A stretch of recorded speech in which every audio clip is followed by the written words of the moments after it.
Nós dois nos conhecemos ah, faz um tempo, um bom tempo, e para mim é um grande prazer apresentá-lo para essa primeira conferência do Quinto Colóquio. Eu dou, então, a palavra a Sidi. Merci, Jairo. Chers collègues et amis, je crois que je peux me permettre de vous appeler mes amis. Je tiens tout d'abord à vous remercier de votre invitation et à vous dire combien c'est un plaisir et un honneur pour moi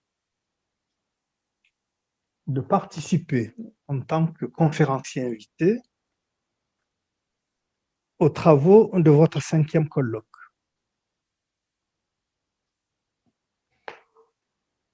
C'eût été sans doute un plaisir plus grand et une émotion plus intense encore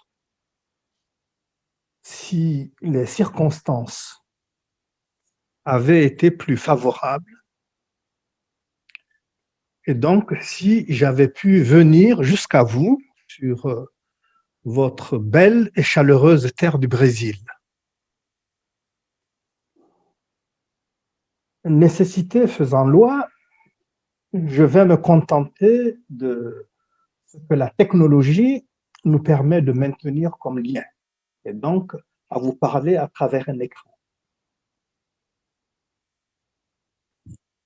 Cette première conférence, je l'ai intitulée « Corps, pur et discours, le corps dans et pour la psychanalyse ». Et au fond, c'est un titre que nous pouvons conserver pour la suite, c'est-à-dire également pour mon intervention de demain. Eh bien, pour ne pas en rester à ce titre, qui est un peu austère, je me suis formulé un sous-titre, un peu moins intimidant. Sous-titre dont je vais donc partir, et le suivant, quoi peut bien servir un corps?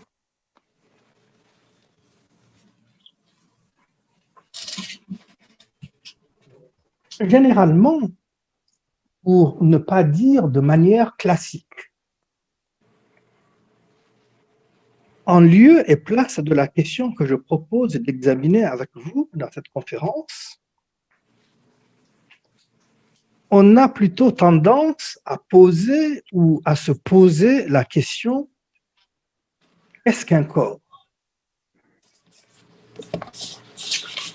Et ce, pas sans raison.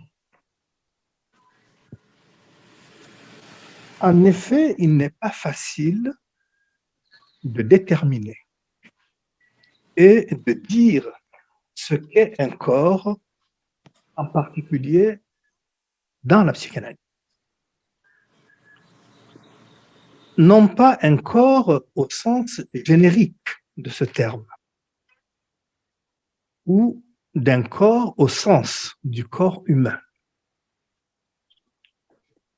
Pour cela, on peut dire que la mathématique, la chimie ou la biologie suffirait amplement.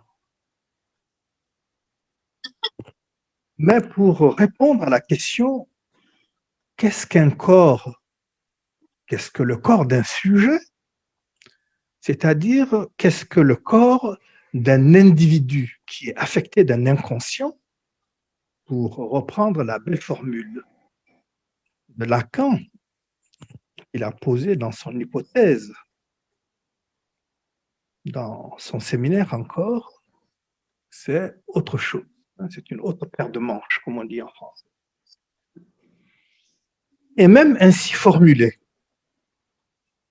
est resté au plus simple, dans la mesure où le corps, tel qu'on peut l'interroger à partir de la psychanalyse, et tel que je questionne ses usages, peut être le corps de l'autre que soi. Et en particulier, le corps peut être le corps du partenaire sexué et sexuel. Peut-être voyez-vous déjà où je veux en venir. Alors, disons qu'il y a une difficulté et il y a un paradoxe dans l'enseignement de Lacan qui tiennent grosso modo à ceci. Selon le moment de cet enseignement que l'on considère, la question du corps apparaît comme fondamentale ou comme secondaire, subordonnée, voire périphérique. Fondamentale, pourtant, cette question du corps l'est. Et l'on se souvient que c'est par le stade du miroir que Lacan fait son entrée dans le cénacle, finalement assez étroit, de ceux qui, en plus de pratiquer la psychanalyse, se sont efforcés de la penser comme une expérience.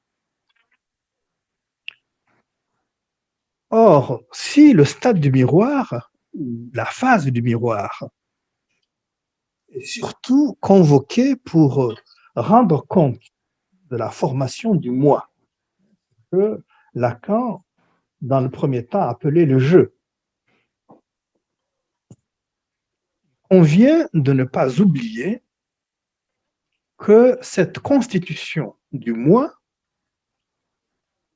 il se fait sur le fond d'une expérience vécue du corps morcelé, d'une part, et d'une appréhension du corps comme totalité dans le miroir, d'autre part. Autrement dit,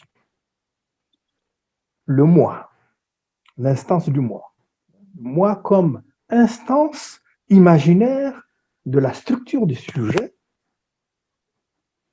ne se constitue pas sur le fond de n'importe quelle image. Elle se constitue, cette instance du moi, à partir de l'image unifiée du corps dans le miroir.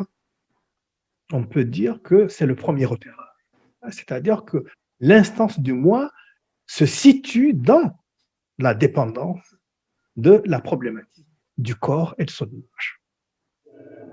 Secondaire et subordonnée, la question du corps le devient à partir du début de l'enseignement de Lacan au sens strict, c'est-à-dire à partir de fonctions et champs de la parole et du langage en psychanalyse.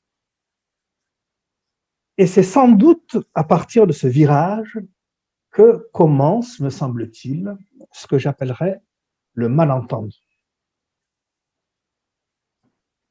En effet, tout se passe comme si l'axiome de Lacan que tout le monde connaît, que tout le monde répète, à savoir l'inconscient structuré comme un langage, avait produit comme conséquence un effacement, une oblitération du corps qui se lie d'ailleurs facilement sur les schémas que Lacan a lui-même forgés à cette époque, que ce soit le schéma L ou que ce soit le graphe du désir.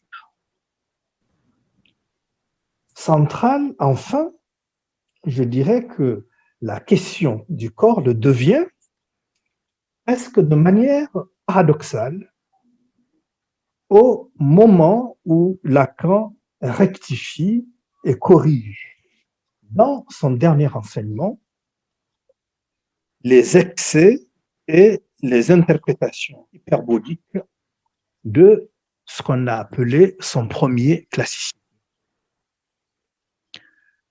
Et le corps devient alors central. Que de périphérique et de secondaire, le corps devient central, hein, il va se situer au cœur de cet enseignement, et ce, de manière doublement. Par son identification au rond, c'est-à-dire à la consistance de l'imaginaire, du nœud borroméen d'abord, et il faut se souvenir ici que le nœud borroméen est fondé sur l'équivalence des trois tores du réel, du symbolique et de l'imaginaire. J'y reviendrai demain. Et ensuite, par la localisation de l'objet petit a, qui, ne l'oublions pas, est aussi une contingence corporelle, en plus d'être une consistance logique et une réalité topologique.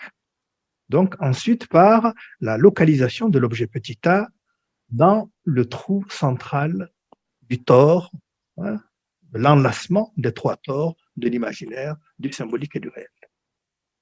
Alors, comme vous le voyez, vouloir parler du corps en psychanalyse conduit à devoir parler de la psychanalyse dans son entièreté, de certaine manière, de toute la psychanalyse, si justement la psychanalyse ne se définissait pas de n'être pas toute.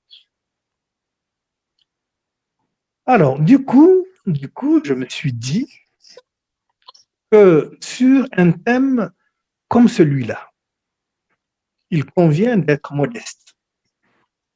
C'est-à-dire, il convient de ne surtout pas viser l'exhaustivité. D'ailleurs, ce n'est pas ce qui est demandé dans un colloque. Le colloque est le lieu où des différentes contributions se rassemblent, se confrontent. Donc, personne ne peut dire le tout du thème. Donc, d'où l'approche un peu impressionniste, si je puis dire, la méthode des petites touches que je vais adopter pour apporter ma contribution aux travaux de votre 5e colloque. Alors, cette contribution d'aujourd'hui, je vais la regrouper autour de 2 questions. La première question est celle que j'ai donnée comme titre à cette conférence. À quoi ça peut bien servir?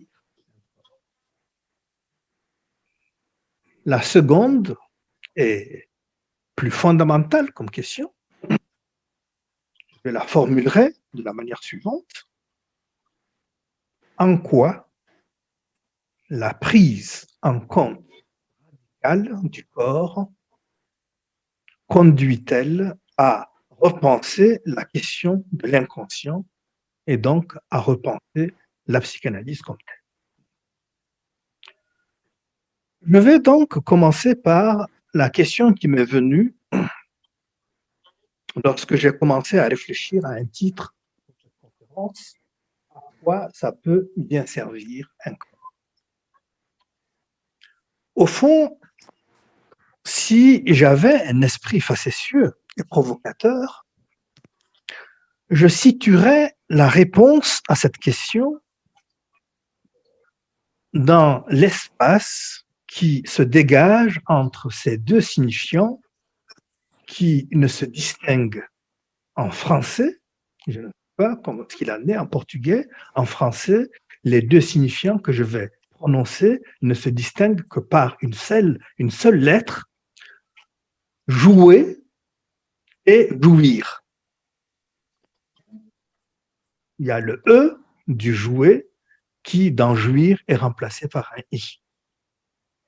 Alors, plus sérieusement, En réfléchissant plus avant à ce que j'allais bien pouvoir vous dire, il m'était apparu que ce que le titre de ma conférence mettait au jour, c'était non pas les paradoxes du désir, mais bien les paradoxes de la jouissance. Pourquoi, me direz-vous? Tout simplement parce que envisager le corps à partir de ce à quoi il peut servir, c'est d'une certaine manière ce corps l'instrumentaliser.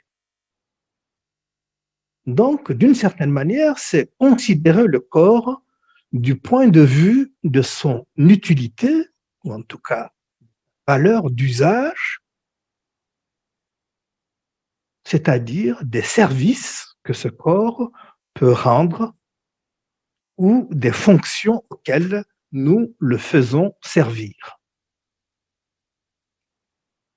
Je crois même que c'est pourquoi les frayages de Lacan sur le corps, de l'incorporation à la corpsification, produit dans son texte de 1970, Radiophonie, ont paru si éclairants et si féconds.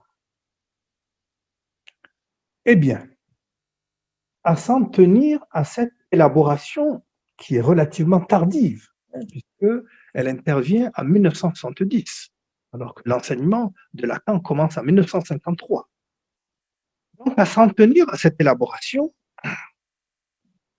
il y a donc cette dimension du corps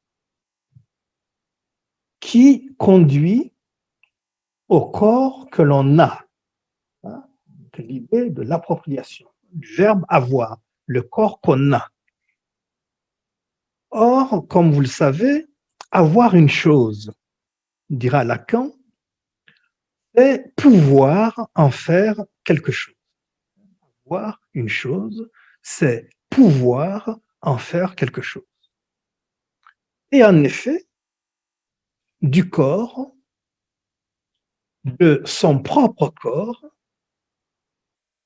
mais aussi du corps de l'autre, avec un grand A, le sujet peut le faire servir à quelque chose.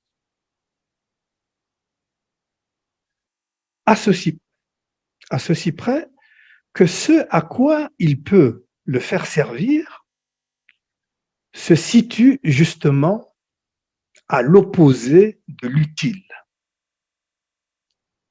C'est-à-dire que ce à quoi il peut le faire servir, le faire servir, a trait à la jouissance, soit, selon la définition de Lacan, ce qui ne sert à rien.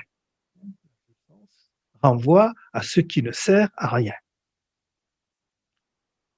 Cette tension et ces paradoxes, nous les rencontrons dans notre clinique, donc dans la clinique psychanalytique, de manière quasi quotidienne et, je dirais, à tous les étages de cette clinique.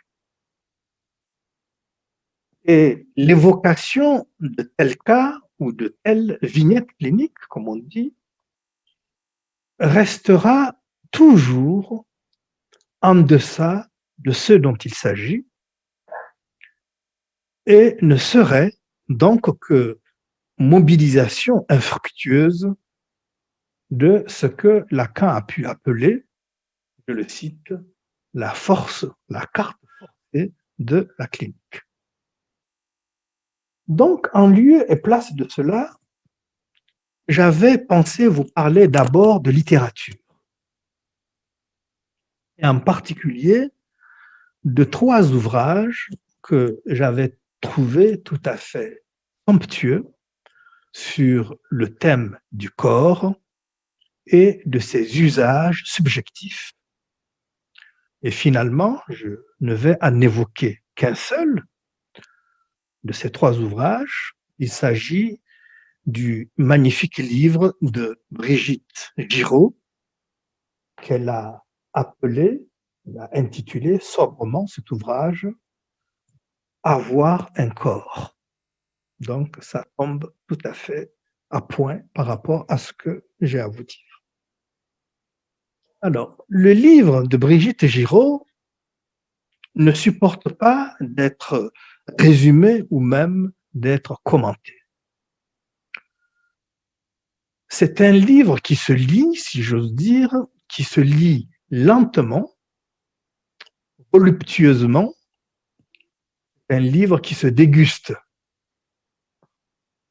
Le pire serait donc d'en faire un livre à thèse.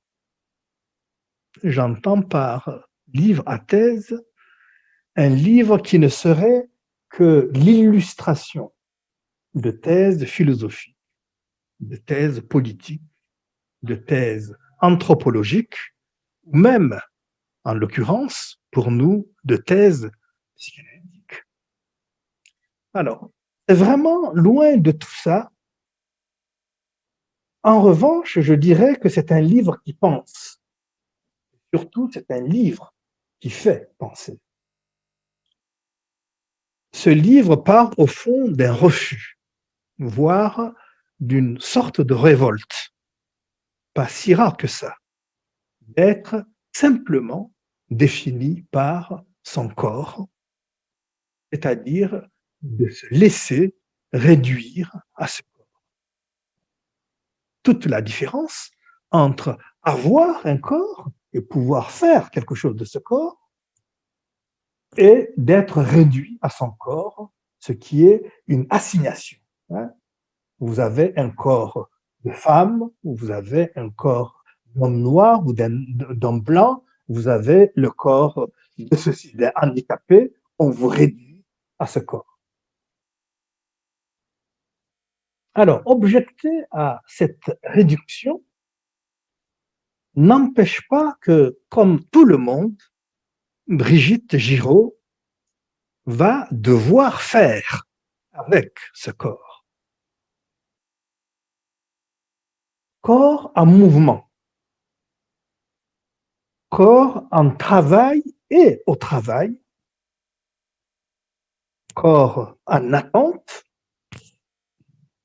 corps en offrande,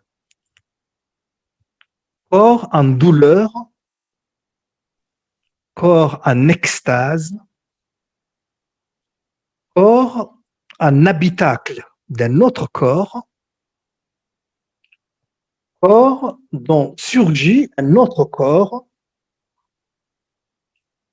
corps symptôme d'un autre corps, corps d'un sujet perdant l'être aimé et qui réalise que la mort, je la cite, la mort, c'est d'abord un corps qui disparaît. La mort, c'est d'abord un corps qui disparaît. Alors, je dirais que le texte de Brigitte Giraud est l'occasion d'interroger non seulement les enjeux liés au fait d'être un par-l'être supporté par un corps avec lequel il est dans un mouvement éternel d'aliénation et de séparation. C'est-à-dire à la fois corps miroir, corps prison,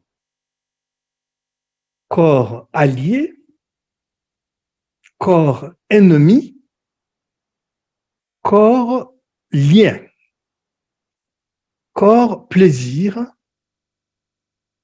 corps joui, corps valeur d'échange, et j'en passe. On pourrait multiplier à l'envi les différentes façons dont on peut faire usage du corps. Alors, je dirais que Brigitte Giraud, dans son livre, explore délicatement toutes les questions liées à ce problème qui tient au fait commun à nous tous d'être. Ce problème donc qui tient au fait d'avoir un corps auquel on ne se réduit pas. Et elle y répond comme un écrivain. Elle nous fait vivre d'abord les petites scènes du quotidien d'une petite jeune fille qui martyrise ses poupées, qui transforme des moments de vie en petits cauchemars, comme ce parallèle stupéfiant entre la découverte de son aversion pour le boudin et les varices brunes sur les jambes de sa grand-mère. À chaque scène, un petit dérapage contrôlé. À chaque âge, le constat des changements qui affectent le corps et le long procès du devenir femme qu'elle décrit est loin d'être, comme on dit, un long fleuve tranquille. Et tout particulièrement lorsqu'elle est en passe de franchir le seuil du monde des femmes. Permettez-moi de la citer. Je la cite donc. Giraud écrit « J'entre dans le monde des femmes en même temps que dans le monde des chiffres. C'est le début d'une ère nouvelle, dominée par le 28, qui oblige à compter les jours et les semaines,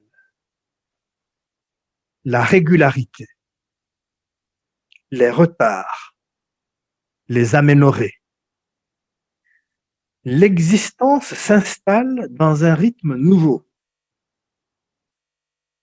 4 semaines pile. C'est quand même incroyable. Le chiffre des filles. Mais pour moi, ça ne marche pas. C'est un peu l'anarchie. Il me faut prendre mon temps et je comprends que c'est embêtant. Le docteur Grange me demande si j'ai un cycle régulier et je ne sais pas répondre. Le mot me fait penser au vélo de mon frère. Il y a plusieurs catégories de filles. Les adeptes du 28 et les fantaisistes dont le corps rechigne. C'est le ventre qui existe soudain, prend vie, devient chaud. C'est le ventre qui fait mal à la tête, met le cerveau dans un étau. Je n'aime pas cette ébullition. L'impression d'être un alambic qui infuse, transforme, distille, impose une chimie compliquée. Je n'aime pas l'idée d'être une fabrique, une usine et encore moins une matrice.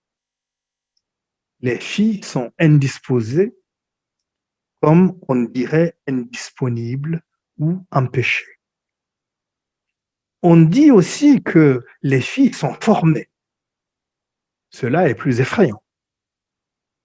Les filles entrent dans la catégorie des femmes, ce qui les apparente à leur mère induit une complicité.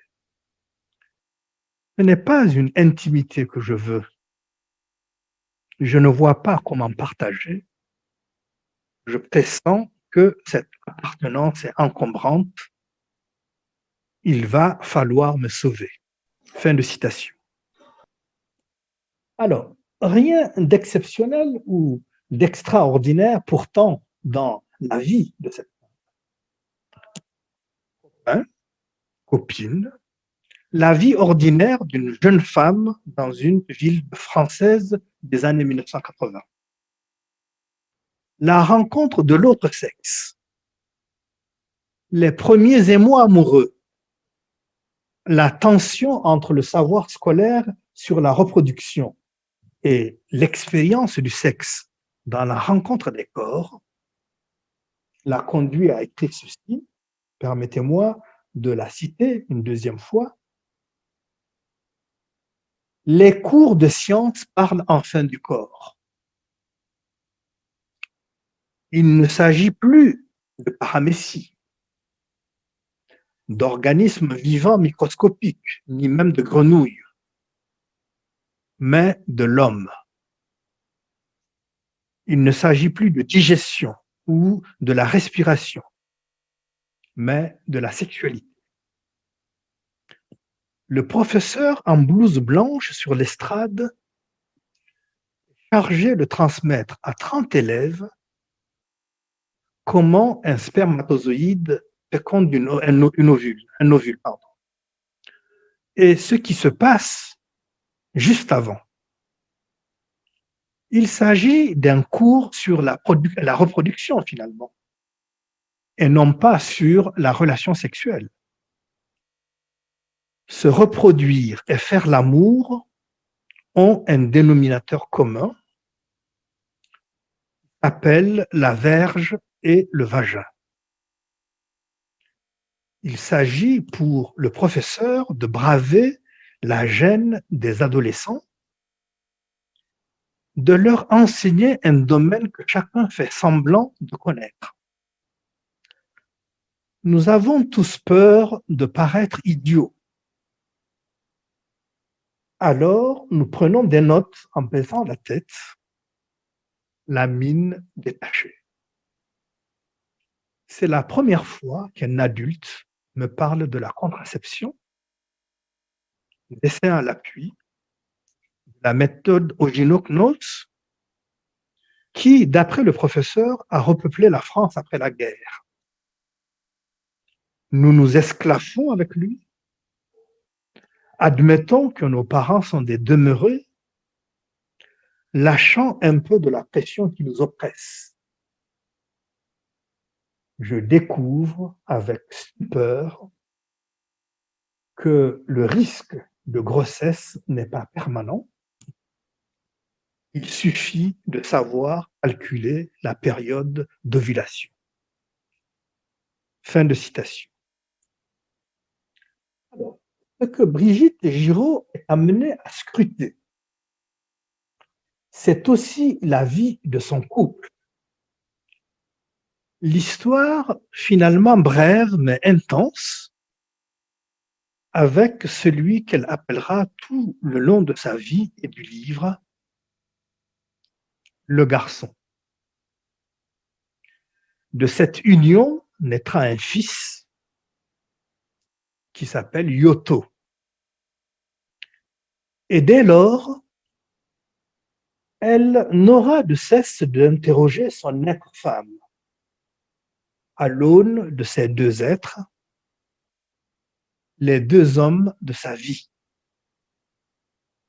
Elle nous embarque dans sa recherche en auscultant toutes les dimensions de la vie dans lesquelles le corps est convoqué. L'amour et le sexe, bien sûr, mais aussi le travail, le sport, la musique, etc., ne manquent finalement dans son exploration que la politique, qui, comme l'ont montré chacun à leur façon, un Michel Foucault ou un Jean-Claude Milner, la politique qui est une affaire de corps parlant.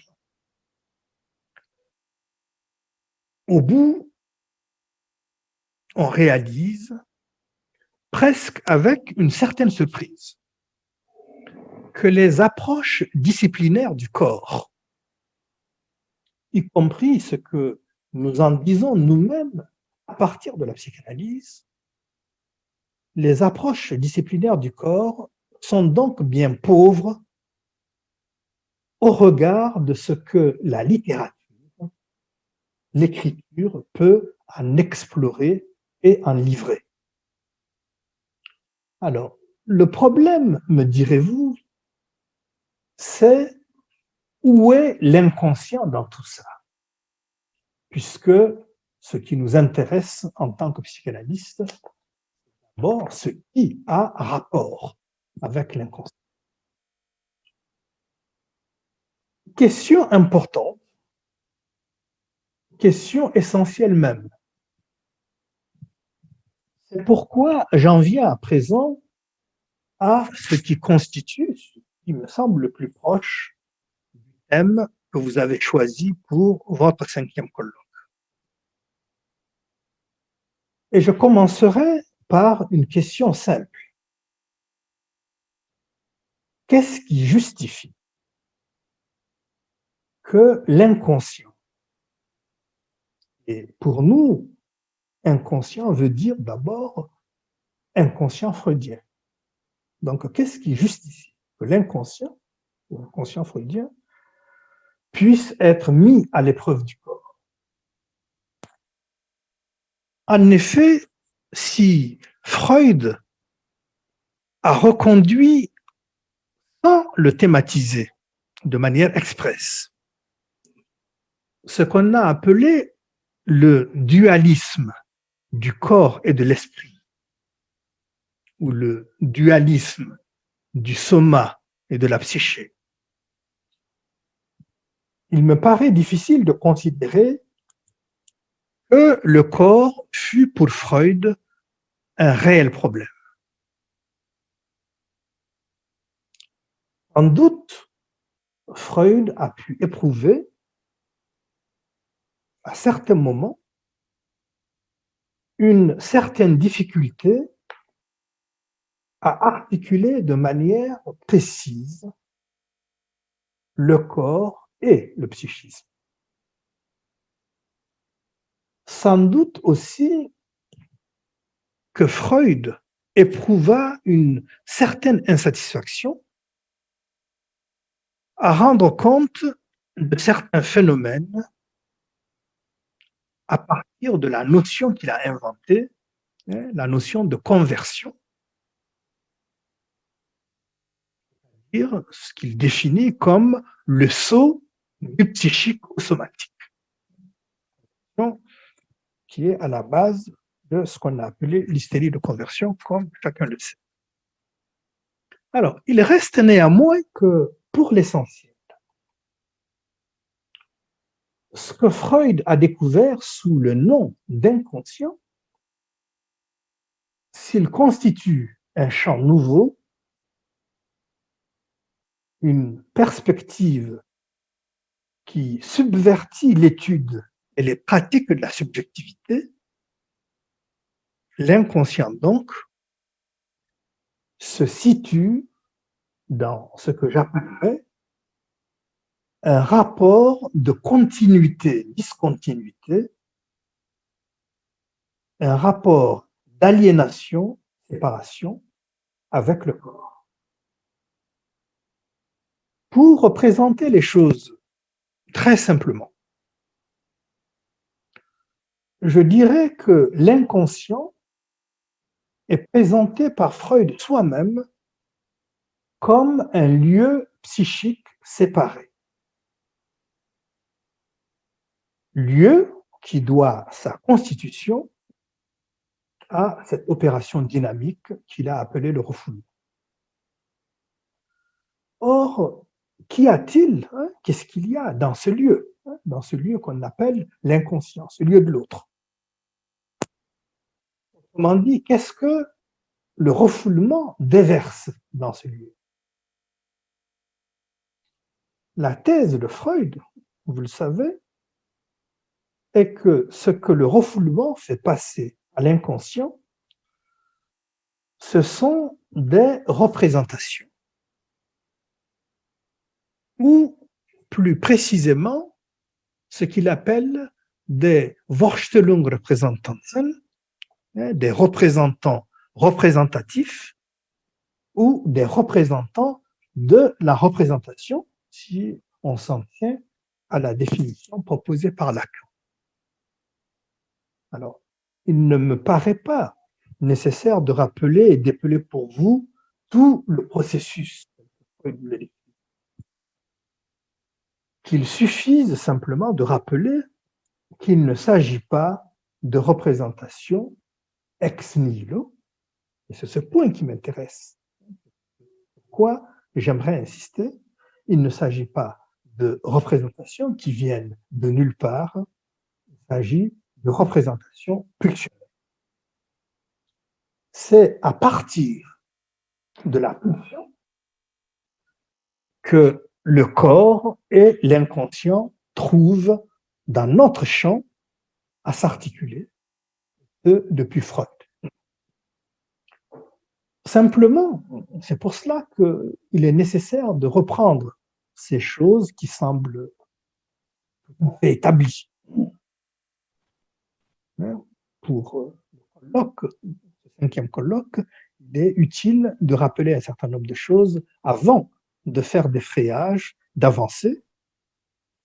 Donc, mais cette articulation du corps et du psychisme via la pulsion, Freud ne le fait pas sans embarras ni sans paradoxe. Je me permettrai là aussi de rappeler quelques articulations avant de venir au cœur de ma thèse d'aujourd'hui.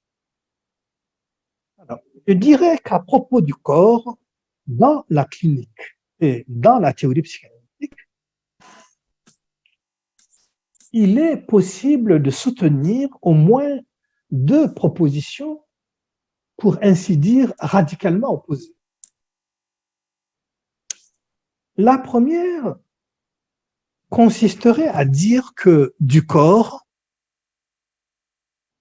la psychanalyse, en tant que pratique et théorie du déchiffrement sous transfert des symptômes de la névrose, de la psychose, de la perversion, n'a au fond rien à dire.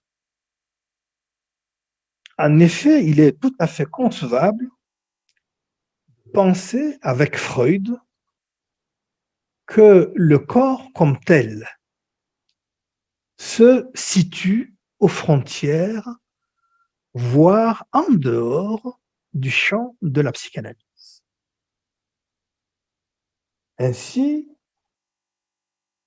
quelqu'un comme Christophe Dejour, par exemple, a été amené à écrire dans la préface à la réédition de ses recherches psychanalytiques sur le corps, je le cite, Freud a été réticent face à toutes les tentatives de penser le corps en psychanalyse, qu'il s'agisse de celle de Ferenczi, de celle de Grodek ou de celle de Reich. Et il poursuit, dans la métapsychologie de la pulsion, il affirme que l'étude de la source pulsionnelle n'intéresse pas la psychanalyse, n'est pas nécessaire à la psychanalyse et n'appartient pas. Et il conclut par cette formule, elle appartient, donc l'étude de la source pulsionnelle appartient, selon Freud, à la biologie. Fin de citation. À cette proposition, dont on voit clairement jusqu'à quel point elle est, d'une certaine manière, fondée sur la confusion entre le corps et l'organisme, nous qui sommes orientés par l'enseignement de Lacan, nous pouvons opposer la thèse suivante. En tout cas, c'est celle que je propose pour nos échanges, pour notre discussion, qu'on l'envisage à partir du symptôme de l'angoisse, qu'on l'envisage à partir du signifiant, de l'objet, du sexuel ou du discours, du sens ou de la jouissance. La clinique psychanalytique est fondamentalement une clinique du corps. Une clinique qui part du corps pour y revenir. La clinique psychanalytique est une pratique dont tous les opérateurs spécifiques ne sauraient être sans le corps. Voilà la thèse que j'oppose à celle que Christophe Dejoux semble tenter de déduire du texte de Freud. Alors, je dirais en première approche, parce que les conditions de la découverte freudienne et la clinique de l'hystérie ont d'emblée placé aux premières loges le corps comme lieu du symptôme, avec, pour ainsi dire, au moins deux conséquences majeures. D'abord, l'enseignement des paralysies hystériques, dont vous savez qu'elles témoignent de l'existence de ce qu'on pourrait appeler une autre anatomie, entre guillemets, une autre anatomie que celle enseignée par la biologie et dont la médecine s'oriente. On peut dire que nous tenons déjà là le principe et le fondement de l'opposition qui est centrale dans la perspective lacanienne entre l'organisme d'une part et le corps d'autre part. Le deuxième point concerne l'hypothèse freudienne de la conversion, c'est-à-dire l'hypothèse de la transformation de l'affect en innervation corporelle comme mécanisme de formation des symptômes hystériques. On peut évoquer ici tout ce qui concerne ce que Freud a appelé, entre guillemets, la complaisance somatique, et dont vous savez, à propos duquel on dit pas mal de bêtises. Si nous y ajoutons le concept de pulsion que Freud forge en 1905,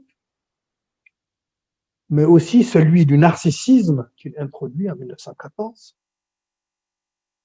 si nous ajoutons ce qu'il va accorder à l'hypocondrie, la place qu'il va accorder à l'hypocondrie dans la clinique des psychoses, je dirais que n'est pas exagéré de considérer que Freud a été conduit à placer au cœur de la clinique et de la théorie de la psychanalyse le corps et le rapport au corps. Seulement, pour peu que nous l'interrogions,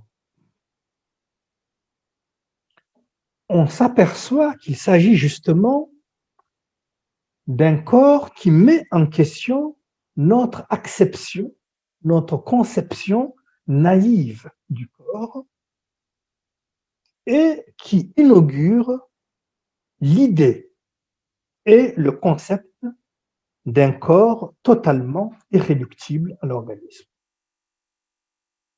C'est probablement, et c'est paradoxalement, avec l'introduction du concept de pulsion en 1905 dans les 3 essais sur la théorie sexuelle, que la question du corps en vient à s'embrouiller. Et il y a là paradoxe, en effet, tout simplement parce que, à première vue, on aurait plutôt tendance à penser que le concept de pulsion constitue l'opérateur théorique qui enracine justement la psychanalyse dans le corps et par là même serait à l'origine de ce que d'aucuns ont pu appeler, je fais référence à Jean Laplanche, qui a écrit là-dessus un livre célèbre et important, donc d'aucuns ont pu appeler le fourvoiement biologisant de Freud. Or, qu'en est-il? On peut se poser la question. L'introduction du concept de pulsion a emporté à minima 2 grandes conséquences. La première conséquence fut d'entériner ce qu'il faut bien appeler, entre guillemets, le dualisme freudien, c'est-à-dire la position et l'opposition du somatique et du psychique dans la psychanalyse chez Freud. On se souvient que c'est de cette opposition, qui est une opposition quasi-ontologique, que la pulsion elle-même trouve à se définir comme un concept limite. La deuxième conséquence réfère, quant à elle, au fait que Freud exclut du champ de l'investigation psychanalytique ce qui, de la pulsion, relève du corps tel que lui il concevait, à savoir la source organique. Je le répète. Alors, qu'est-ce qu'on perçoit?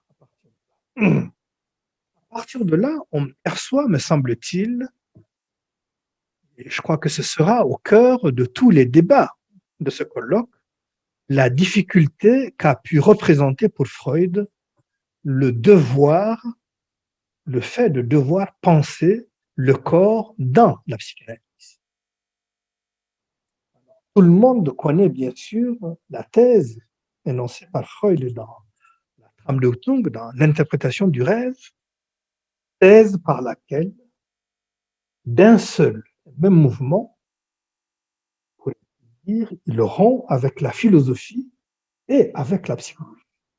Et cette thèse est la suivante: l'inconscient est le psychique lui-même. L'inconscient est le psychique lui-même et son essentielle réalité.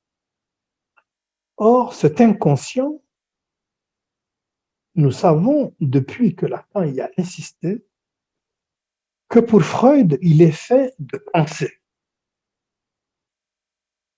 Et que par conséquent, des pulsions, il ne connaît que les représentations, ou plus exactement, les représentants de la représentation. Là aussi, je le redis. On comprend ainsi pourquoi Freud a été conduit à établir par tous les moyens, je dis par tous les moyens, un pont entre les 2 ordres qu'il a préalablement séparés, le psychique, le somatique ou corporel. Il faut séparer préalablement le psychique du corporel pour pouvoir penser le pont à partir duquel on peut penser leur articulation. D'où cette fameuse notion de conversion que j'ai examinée et critiquée ailleurs, d'où sa notion de conversion donc, les problèmes qu'elle pose, cette conversion, et surtout les perspectives qu'elle nous ouvre sur le statut du corps dans la clinique et dans la théorie psychanalytique. Alors, vous savez que ce n'est pas cette voie que Lacan va suivre.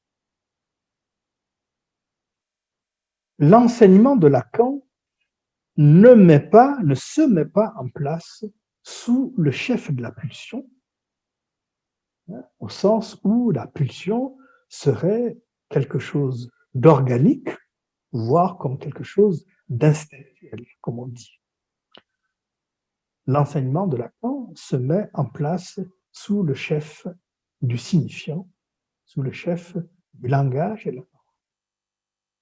C'est même pourquoi il intitulera le texte manifeste de son enseignement, son fameux discours de Rome, fonction et champ de la parole et du langage en psychanalyse.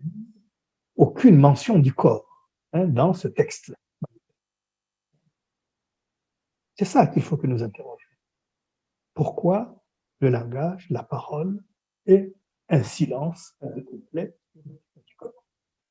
Alors, disons que l'orientation de Lacan a consisté pour l'essentiel à reconstruire la doctrine freudienne à partir de cette nouvelle axiomatique de l'inconscient. Et l'axiome qu'il a retenu n'est pas celui de la pulsion, comme je l'indiquais tout à l'heure, c'est-à-dire ce n'est pas cette exigence de satisfaction bien de l'organisme ou du corps. Son axiomatique est fondée sur l'inconscient structuré comme un langage et du langage comme condition de l'inconscient. Pas besoin ici donc d'entrer dans tous les développements que vous connaissez, pas besoin non plus d'entrer dans les raffinements, mais aussi les difficultés que comporte cette axiomatique. Aussi vais-je me limiter au minimum dans cette première conférence, et ce minimum est que l'axiome de l'inconscient langage a produit, on peut le regretter ou s'en réjouir, deux conséquences majeures. Donc ça a produit, premièrement, des effets de simplification et de clarification, des effets de mise en évidence d'une certaine homogénéité, voire d'une certaine congruence entre la structure de l'inconscient, le discours, ou plutôt le dispositif qui est chargé de l'accueillir, cet inconscient, à travers l'association libre et l'interprétation, et la technique de déchiffrement de l'inconscient. Deuxièmement, cet axiome de l'inconscient langage a initié une approche de l'inconscient qui lève définitivement l'hypothèque biologique qu'a pu comporter le mésusage de la référence à la pulsion comme ultima ratio. Mais en même temps, la fécondité épistémique de cet axiome a conduit Lacan à produire non seulement une théorie de l'inconscient comme complètement dégagée de toute référence au corps, mais une dérivation de tous les concepts de la psychanalyse de cet inconscient Lacan. Ce que j'avance là peut se vérifier très simplement. En effet, il suffit de se reporter aux toutes premières lignes du post-scriptum de la question préliminaire à tout traitement possible de la psychose. Lacan dit ceci, je le cite, « Nous enseignons, suivant Freud, que l'autre, le grand, est le lieu de cette mémoire qu'il a découverte sous le nom d'inconscient mémoire qu'il considère comme l'objet d'une question restée ouverte en tant qu'elle conditionne l'irréductibilité de certains désirs. À cette nous répondrons par la conception de la chaîne signifiante, en tant qu'une fois inaugurée par la symbolisation primordiale que le jeu Forda, mis en lumière par Freud, à l'origine de l'automatisme de répétition manifeste, cette chaîne se développe selon des liens logiques dont la prise sur ce qui est à signifier, à savoir l'être de l'étant, exerce par les effets de signifiant décrits par nous comme métaphore et métonymie. Fin de citation. Nous avons donc ici une théorie de l'inconscient entièrement reconstruite à partir de la logique du signifiant. Lacan prenant le départ de l'opération dans la symbolisation primordiale. L'instauration de la chaîne signifiante qu'elle inaugure et les lois du langage auxquelles se réduira le travail du dit inconscient. Nous savons que c'est cette élaboration qui va amener Lacan à définir l'inconscient doublement selon qu'on privilégie la dimension synchronique, et alors c'est l'inconscient comme lieu de l'autre, ou qu'on privilégie la dimension diachronique, alors c'est l'inconscient comme discours de l'autre. Alors, on voit qu'à partir d'un nombre réduit de propositions, le langage est la condition d'inconscient. L'inconscient est structuré comme un langage. L'inconscient, c'est le lieu de l'autre. L'inconscient, c'est le discours de l'autre. Lacan construit une théorie de l'inconscient qui est loin de se réduire à ce que Freud a pu faire valoir de ce même inconscient en le définissant des points de vue dynamiques et économiques. D'ailleurs, comme je l'indiquais plus haut, cela va plus loin puisque nous repérons des incidences importantes sur les autres concepts fondamentaux de l'analyse. Il suffit de se rappeler ce que Lacan va réduire la répétition freudienne à l'insistance de la chaîne signifiante. Donc, je vous renvoie au moins dans la théorie de Freud, de la lettre volée. Il en va de même s'agissant du transfert que Lacan déconnecte heureusement de la répétition freudienne, mais pour en faire l'effet du sujet supposé. Mais le surprenant, c'est que la pulsion elle-même, c'est là, c'est à ça que je veux arriver, c'est que la pulsion elle-même est elle-même présentée comme un effet du signifiant, puisque Lacan propose de la relire, la pulsion, d'une part comme subversion du besoin par le langage, et avec son écriture comme S barré point son grand D, comme la disparition du sujet sous la demande de l'autre qui le fait coupure.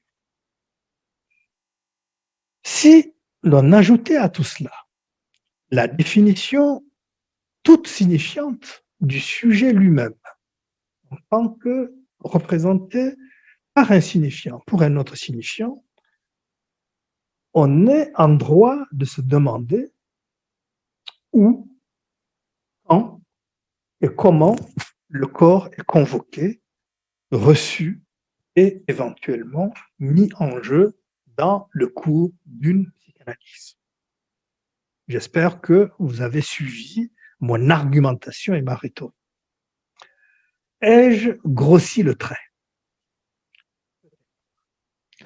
En tout cas, rien d'inexact dans le rappel que je viens de faire. J'irais même jusqu'à dire que le succès que Lacan a pu avoir dans certains milieux, que ce soit les milieux philosophiques ou les milieux religieux notamment, tenus en grande partie à cette orientation initiale qui a, pour ainsi dire, hypertrophié la dimension du sens et les références au jeu du signifiant. Pour poursuivre plus avant mon propos, je dirais qu'il n'est pas étonnant, dès lors, que Lacan ait atteint à un moment donné les limites de la fécondité épistémique de cette axiomatique de l'inconscient. L'examen de certains aspects de l'expérience psychanalytique l'y ont également conduit sans doute. J'ajouterai que la reconsidération de la question est faite non pas de manière brutale, mais dans un espace de temps assez réduit, quand même. Et on peut le dater assez précisément, je le situerai entre 1963, 1962-63 et 1963-64, puisque le tournant est pris à partir des deux grands séminaires sont l'angoisse, d'une part, et les quatre concepts fondamentaux de l'analyse, d'autre part. En effet, comme vous le savez, après les grands commentaires des cas freudiens et l'exploration des textes théoriques et métapsychologiques de Freud, Lacan va s'attacher à rendre raison du plus fondamental des affects, c'est-à-dire de l'angoisse. Or, convoquer l'angoisse, essayer d'en rendre compte, même comme effet de la structure du langage, exige de convoquer et de tenir compte du corps. Car si le moi est le lieu de l'angoisse, ce n'est pas un lieu absent et un lieu, pour ainsi dire, décorporéisé. Je ne sais pas comment on peut le traduire en portugais. L'angoisse prend au corps et le moi lui-même a affaire avec le corps, ne serait-ce que par ses limites, les limites du moi, ou par la motricité, par les sensations, par les émotions et par toutes les formes d'affect dont il est le lieu. Première scansion. La deuxième scansion, je la situerai à partir de la rectification que Lacan va apporter à sa conception du transfert. J'ai rappelé son premier mouvement, distinguer le transfert de la répétition en plaçant à son principe une fonction signifiante, la fonction du sujet supposé savoir. Le second mouvement n'est pas moins intéressant. Il s'est agi de supplémenter sa définition du transfert par une référence non pas à la structure du langage de l'inconscient, mais à ce qu'il a appelé sa réalité sexuelle, la réalité sexuelle de l'inconscient. Le transfert, dira Lacan en 1964, est la mise en acte de la réalité de l'inconscient en tant qu'elle est sexuelle. Or, de mémoire d'analysant ou de mémoire d'analyste, le sexe et le sexuel, même s'ils reçoivent quelques déterminations du signifiant et mal des discours, ne peuvent se passer du corps. Ne serait-ce que parce que le corps est nécessaire pour jouir, et ce, au point que Lacan a pu définir la jouissance elle-même comme le rapport qu'entretient le sujet à son corps. C'est dans son séminaire sur la logique du fantasme. D'où le quasi-abandon par Lacan de son mathème barré pour son grand D pour revenir en 1964 à l'élaboration freudienne de pulsions et d'estime de pulsions. Enfin, il y a tout ce que Lacan a pu introduire à propos de la clinique de l'hystérie, sans d'ailleurs, de manière expresse, tout ce qu'il a introduit dans la clinique psychanalytique autour de ce qu'il a appelé le refus du corps. Je dirais donc, pour faire un pas supplémentaire, qu'avec l'angoisse, le transfert et la pulsion, en tant que la pulsion comme recentrée sur l'objet petit a, Lacan est conduit à opérer une rectification décisive dont les retombées sont considérables pour nous. Ces retombées, nous pouvons les ramener grosso modo à 4 points. La première retombée, c'est le caractère central de la référence à l'objet comme contingence corporelle et pas simplement, comme je le disais, comme consistance logique ou comme réalité topologique. Donc, le caractère central de la référence à l'objet avec ses incidences sur la considération du fantasme et sur la fonction de l'analyste en tant que semblant d'objet et non substitut paternel.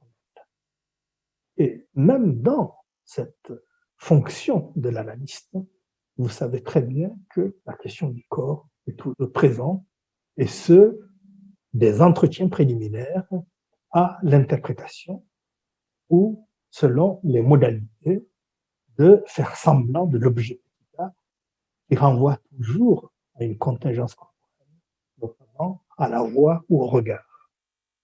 Deuxième conséquence, deuxième retombée, c'est l'introduction de la catégorie de jouissance et sa subversion de la logique du signifiant. Troisième retombée, c'est troisième conséquence. Troisième conséquence.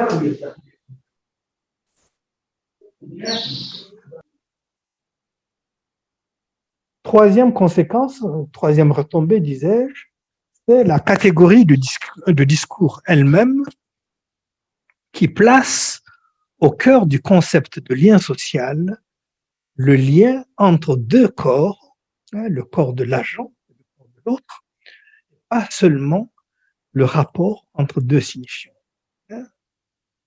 Passe à côté de ce qu'apporte réellement la catégorie de discours si on oubliait que pour qu'il y ait discours, au sens des discours fondamentaux de Lacan, il faut qu'il y ait deux corps incarnés, donc il faut que les signifiants qui sont au-dessus de la barre soient incarnés, donc supportés par des corps. Quatrième et dernière conséquence, la construction du paradigme borroméen, et par ce paradigme borroméen, l'orientation de la psychanalyse vers le réel. Le par-l'être, le symptôme comme événement de corps, la revalorisation de l'affect et, in fine, ce que nous appelons l'inconscient réel. On retrouve là plusieurs des points ou entrées à partir desquels notre collègue et ami Colette Soler, dans Lacan, l'inconscient réinventé, avait examiné de manière précise comment, après son retour à Freud, Lacan réinvente, à proprement parler, l'inconscient et l'expérience qui en est instaurée. Cette opération de réinvention, l'accent n'a été mis jusqu'à il y a peu, quelques années seulement, que sur la dimension du langage, sur la référence au signifiant. Or, il semblerait que ce que les dernières élaborations de Lacan apportent de décisif concerne moins le symbolique que ce qui se produit de son nouage au réel, c'est-à-dire à la substance vivante, et à l'imaginaire, c'est-à-dire au corps. Comment comprendre sinon le recentrement de l'expérience opéré par Lacan sur le symptôme, sa fonction et son destin à la fin, identification du sujet à son symptôme fondamental et à l'affect, que cet affect soit d'angoisse, de dépression ou de satisfaction. Je conclus. Si Lacan nous invite dans son séminaire encore, je le cite, à prendre le corps au sérieux, que vous faites fort bien en mettant cette question au cœur de votre 5e colloque. Donc, si Lacan invite les psychanalystes à prendre le corps au sérieux, c'est en effet parce qu'il n'est pas un mystique, et encore moins un théologien. Il n'ajoute pas au mystère du christianisme, et tout particulièrement au mystère de l'incarnation, si bien exposé par Feuerbach au chapitre 1 de l'essence du christianisme. Lacan n'ajoute donc pas un nouveau mystère, celui du corps parlant. Il ne fait, me semble-t-il, qu'approcher dans une formulation encore approximative, en orientation résolue vers l'inconscient réel. Et c'est qu'il y a à la fois d'impossible, de nodal et d'inatteignable dans l'inconscient structure, dans l'expérience de la psychanalyse. Ce qui est certain, c'est que Lacan ouvre la voie, nous ouvre la voie pour aller plus loin que l'inconscient langage, et cette voie, si elle passe par la satisfaction et par des affects plus énigmatiques, convoque donc nécessairement le corps. Je termine par une question. Avons-nous, psychanalystes, y compris psychanalystes de l'école de psychanalyse des forums du champ lacanien, avons-nous pris la mesure, toute la mesure de cette orientation et de cette avancée? Ce sera le motif et l'objet de ma conférence de demain que j'ai appelée « Le corps borroméen, ce qui noue le corps au langage et à la vivance ».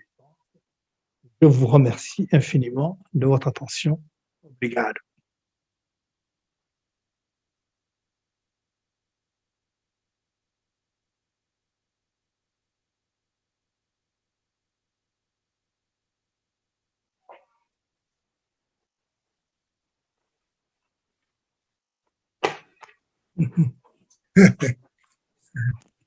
Obrigado, Então, Jairo.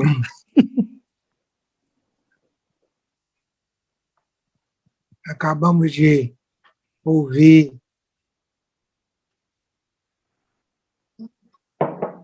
Je n'ai pas de traduction. Je n'ai pas la traduction du portugais en Didi não français. ouve?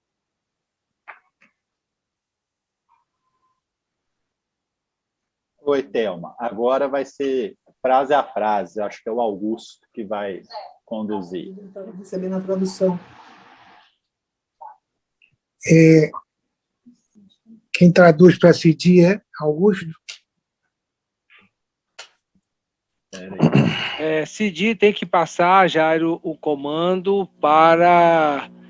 Não, Português? agora Diga, a tradução é frase a frase, né?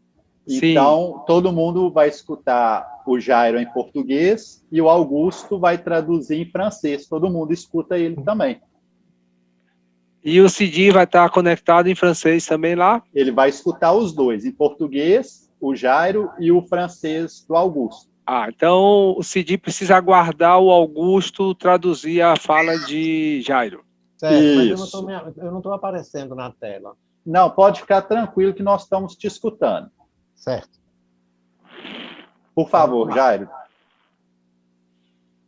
Então, Alors, quero agradecer a Cidi je vais remercier Sidi, essa bela conferência. cette belle conférence Que faz um truque, qui fait un truc parece prometer et semble uma promettre oposição une opposition entre Lacan, entre Lacan o inconsciente estruturado como uma linguagem, et l'inconscient structuré comme langage,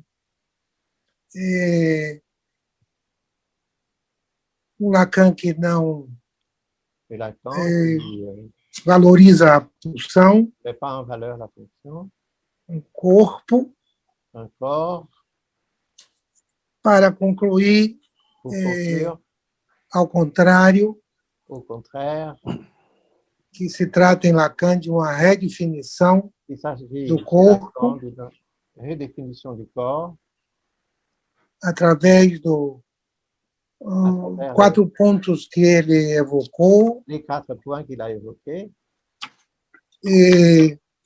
Então, eu Et alors, começo meu comentário pelo final. par le signal, A ideia do objeto A l'idée como du contingência objet A comme corporal, contingence corporelle, em lugar à la de place de contingência lógica, contingence logique, como estávamos habituados a comme nous colocar. étions habitués à dire, à placer. Em seguida, através do gozo, À travers le pouce, à à travers la jouissance, dos discursos au discours e do nó borromiano, et du nœud borroméen,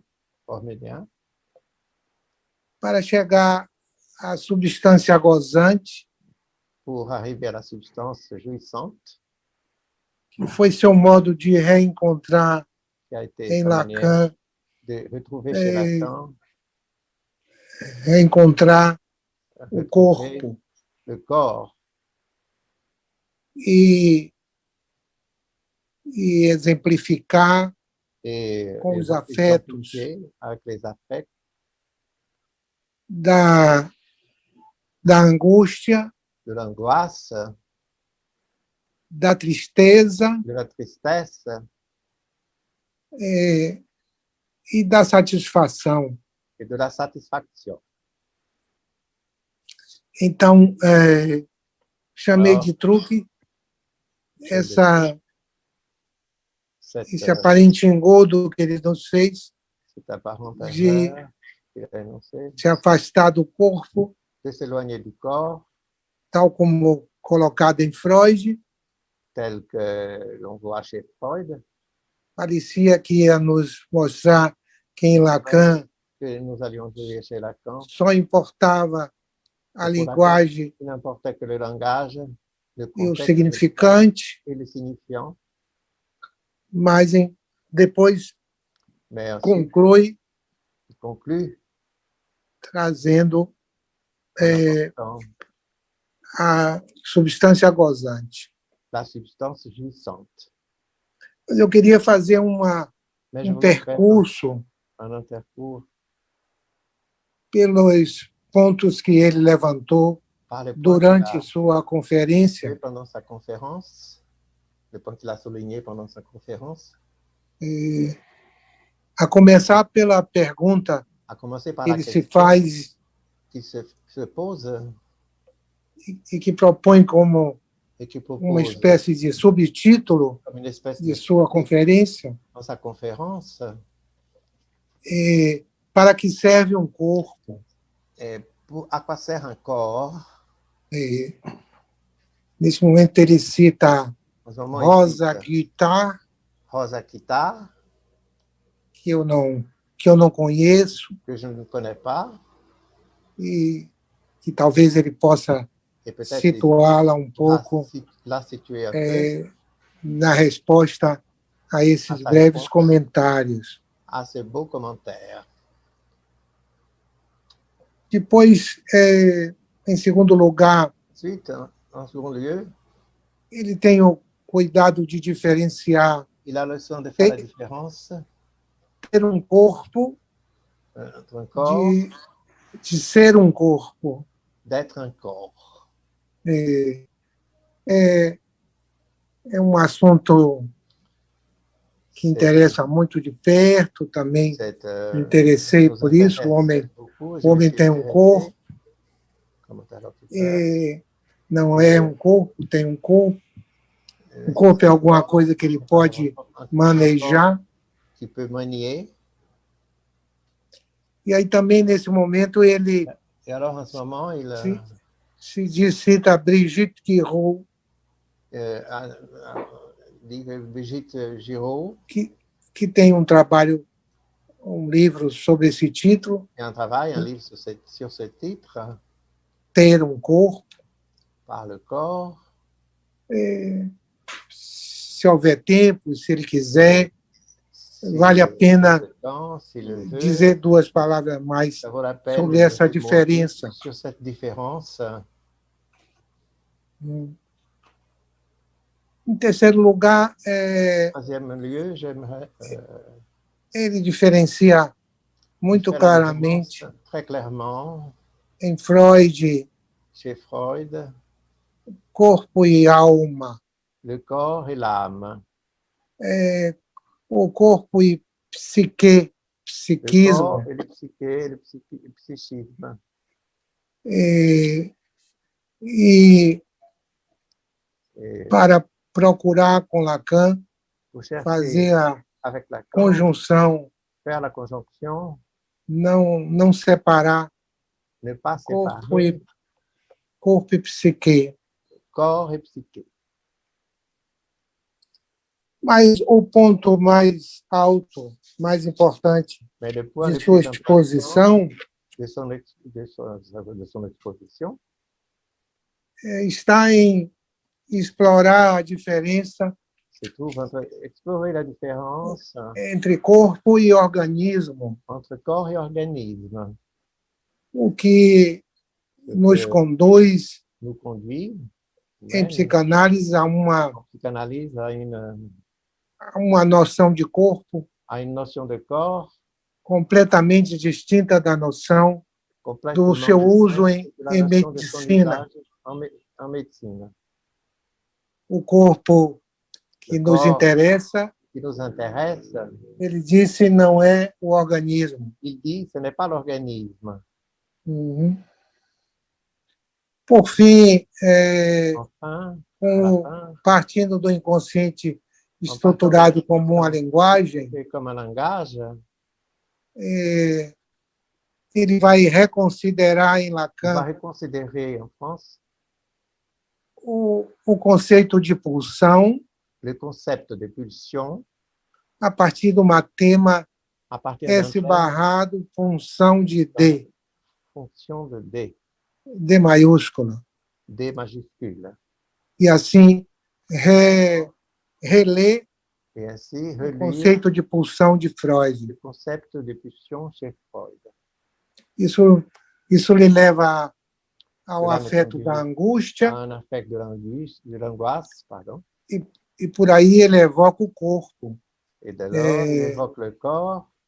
Distinto do organismo. Distinct de l'organisme. São pequenos apontamentos que eu fiz enquanto lhe ouvia, e não sei se eu não tive acesso às perguntas, não sei. No bate-papo foi aberto de novo. Agora está aberto para todos. Ouvert à nouveau, et maintenant est ouvert à tout le monde.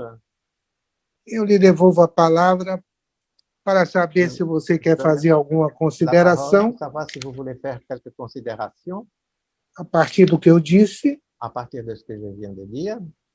e vou recolher Et je vais outras questões d'autres que questions venham da audiência. qui puissent se poser pendant l'audience. O que Oui. lhe parece?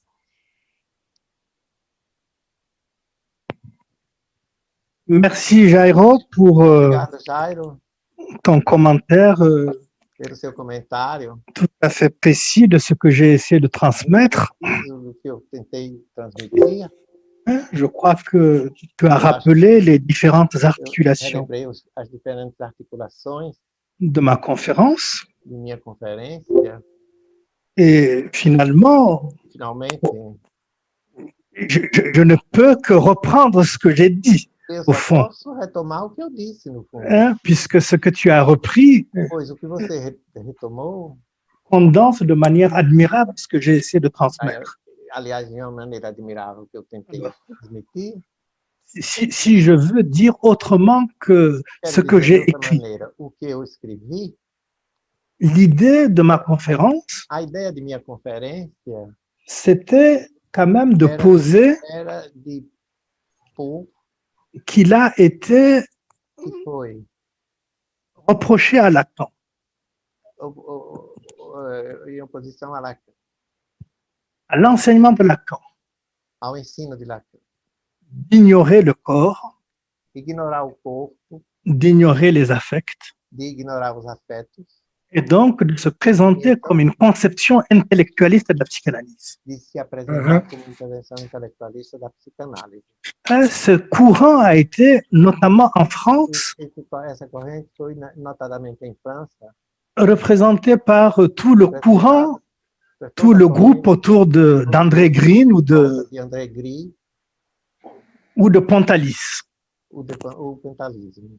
Alors, donc moi j'ai essayé dans cet exposé, Nessa exposição, en prenant le prétexte que vous m'offrez par votre invitation, que você me ofereceu pelo convite, de montrer que au fond, l'enseignement de Lacan o ensino de Lacan, o ensinamento de Lacan, comporte au contraire des ressources de doctrine ao contrário de coisas de doutrina, qui permettent de penser différemment à la question du corps pensar diferentemente a questão do corpo, que ce qui a pu être établi simplement sur les bases freudiennes. que o que foi estabelecido simplesmente nas bases freudianas. À ceci près, Então, on vient de distinguer deux temps, au moins dans l'enseignement de Lacan. e distingue dois tempos no ensino de Lacan. Il y a un premier temps, ce que Milner a appelé le premier classicisme de Lacan, Chamou o primeiro classicismo de Lacan. peut prêter le flanc à cette critique. Pode apresentar lado dessa crítica. Mais il faut vraiment être de très mauvaise foi Mas é preciso ser de má fé pour ne pas se rendre compte. por não se realizar Quelqu'un comme Lacan, que alguém como Lacan, qui consacre toute une année de séminaire à l'angoisse, que consagra todo ano de seminário à angústia, tout un séminaire sur le transfert, todo seminário sobre a transferência, et qui considère que quelqu'un comme lui ignore le corps. Que alguém como ele ignore o corpo. Alors, donc, dans mon exposé, dans ma conférence, Durante minha exposição, minha conferência, j'ai essayé de présenter les choses de manière relativement didactique. Excusez-moi le caractère. Eu tentei apresentar minha exposição de maneira didática. Voilà, en présentant une figure de Lacan. Uma figura de Lacan. dont on peut considérer que Então se pode considerar que ces premières options que essas primeiras opções ont pu conduire au moins ses élèves puderam conduzir ao menos seus alunos à mettre le corps en arrière-plan. a pôr o corpo no segundo plano. Et ensuite, E em seguida, ce que j'ai essayé de montrer, o que eu tentei mostrar, et vous me direz si j'y suis parvenu ou pas, vocês me dirão se eu consegui ou não, c'est qu'il y a un retour de cette question du corps dans existe l'enseignement de Lacan. retorno do ensinamento do corpo. Excusez-moi, il y a quelqu'un, on sonne là. Desculpe-me, o telefone está tocando. Donc, il y a un retour dans l'enseignement de Lacan No ensinamento de Lacan, de la question du corps, da ação do corpo, notamment à partir du transfert. sobretudo a partir da transferência. Et à partir de là, E a partir daí, toute l'orientation de l'enseignement de Lacan toda a orientação do ensinamento de Lacan va réactualiser cette question du corps, vai reatualizar essa questão do corpo, et ce, jusqu'à la proposition du concept d'inconscient réel. e isso até a proposta do inconsciente real. À partir de là, A partir daí, on peut faire une lecture rétroactive de l'enseignement pode de Lacan fazer uma leitura retroativa do ensinamento de Lacan et dire que pour lui, e dizer que para ele, la psychanalyse part du corps a psicanálise parte do corpo pour y revenir. para a ele voltar. Voilà, tout le reste s'ensuit, Isso aí, todo o resto se segue. hein, c'est-à-dire la critique Quer dizer, a crítica de l'opposition du binaire ou oposição do binário corps, corpo, que, que corps, psychisme, si vous voulez. corpo, psiquismo, se você quiser. Voilà, c'est-à-dire il y a une forme de sortie de Existe Lacan uma sorte de saída de Lacan de toute forme de dualisme. de toda forma de dualismo. Hein, on dirait que c'est un passage É um de passagem Descartes à Spinoza. de Descartes a Spinoza. Voilà, et ensuite, toute la question Ouais, du corps pulsionnel, tu l'as Toda bien a dit, questão do Jairo, corpo pulsional, c'est exactement sur ça que je voulais mettre l'accent. sobre isso que eu queria me reportar. Excusez-moi. Desculpe-me.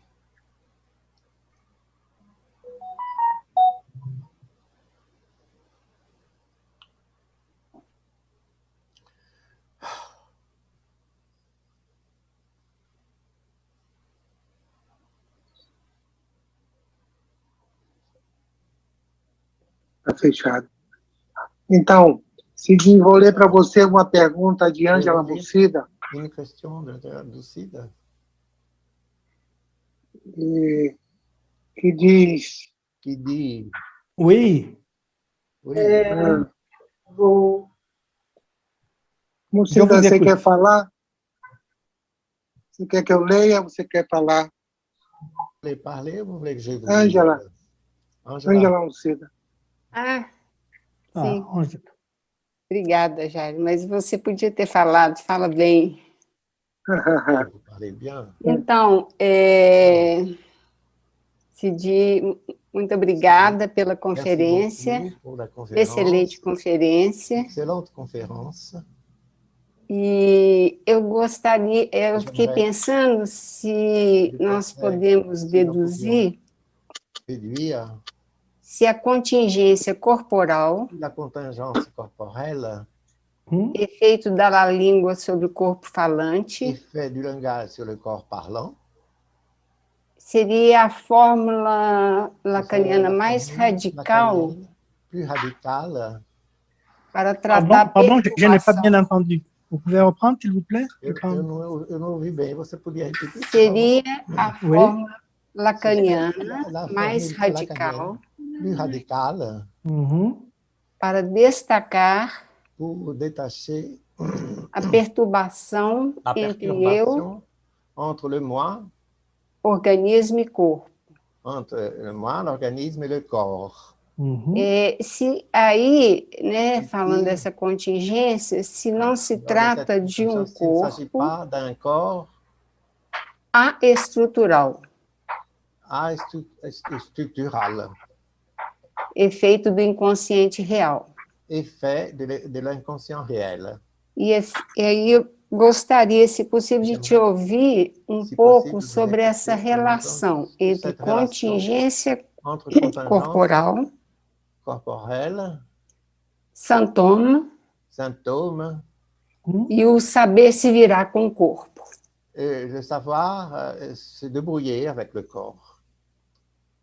Savoir y faire avec le sang. Oui. Saber se virar, não é? Oui, c'est un sujet de thèse, Angela. É um tema de tese, Angela. Hein? Ce que tu me demandes, O que você me pede. ce que je peux dire, c'est que le terme, l'expression, pardon, de contingence corporelle, pardon, Contingência corporal, il faut l'entendre dans un sens précis. Entendê-la no sentido preciso. Hein? Voilà, ce n'est pas quelque chose Não é algo qui vise à définir le corps et la place du corps en no psychanalyse. lugar do corpo na psicanálise. Hein? C'est un des éléments à partir É desquels dos elementos a partir do qual Lacan essaye de donner le statut à l'objet petit a. tentou definir o objeto petit a, pequeno Hein? a. Voilà, c'est ça la contingence. C'est l'objet petit a qui est une contingence corporelle. Pequeno a, que é o contingente corporal.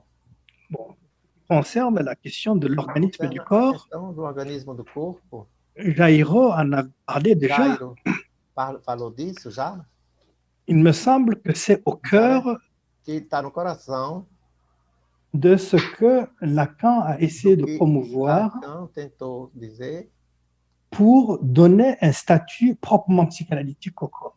para dar estatuto psicanalítico ao corpo. Exatamente. Voilà, c'est-à-dire que Quer dizer pour que si on considère que l'organisme, c'est quelque chose qui est de l'ordre du réel, alguma coisa da ordem real, pour qu'il y ait du corps, il faut qu'il y ait l'incorporation du corps du symbolique. a incorporação do corpo do simbólico. C'est le symbolique qui donne un corps. É o simbólico que dá o corpo. Et c'est pour cela que le sujet n'est pas un corps, O sujeito não é um corpo, mais il a un corps mas ele tem um corpo, dont il est capable de faire quelque chose, do qual ele é capaz de fazer algo, notamment dont il peut user pour la do jouissance. qual ele pode usar para o gozo. Hein? Si on ne saisit pas cette distinction entre l'organisme et le corps, Entre o organismo e o corpo, on ne comprendra rien à ce qui va être au cœur de não ma se conférence de demain, compreenderá nada que ficará no bojo dessa conferência. hein, à savoir que Lacan sera conduit à établir une équivalence Que Lacan será conduzido a aplicar uma equivalência entre le corps et l'imaginaire. entre o corpo e o imaginário. Hein, le corps, c'est l'imaginaire c'est le corps. O corpo é o imaginário é o corpo. Ça peut paraître contre-intuitif, Isso pode parecer contra-intuitivo, mais c'est le résultat de tout le travail que Lacan a engagé en psychanalyse. mas é o resultado de todo o trabalho que Lacan fez em psicanálise. Nous en discuterons plus avant demain. Nós falaremos mais disso amanhã.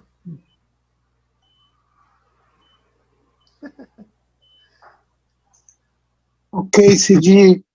Oui, Bem, Cidi. merci beaucoup. Hein, et on se dit à demain. E a gente se diz até amanhã.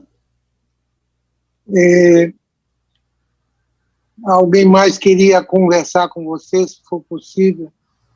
Mais uma pergunta? Parler encore, vous poser encore une question.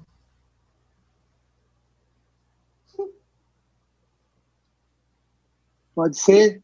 C'est possible. Je préfère qu'on reprenne les choses demain s'il y a des questions.